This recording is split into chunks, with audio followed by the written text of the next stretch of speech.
Hello everyone, and welcome back. If you're getting ready for a pumping session, taking a few minutes to stretch and relax can help you feel more comfortable and prepared. Let's go through some simple stretches that you can try before pumping. First, start with a gentle neck stretch.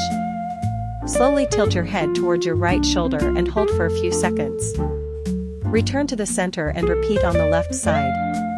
Move gently and avoid forcing the stretch. Next, let's relax the shoulders. Roll your shoulders backward in slow circles 5 times, then forward 5 times.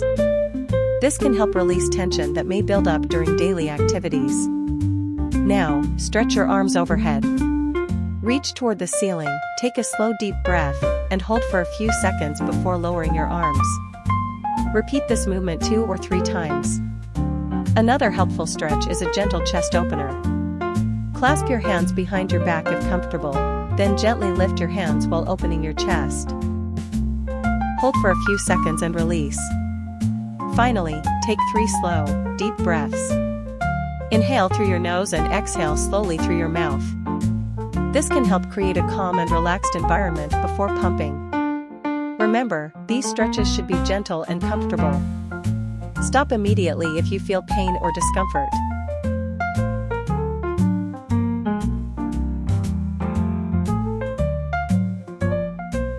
Taking a few minutes to relax and prepare may help make your pumping routine feel more comfortable and enjoyable.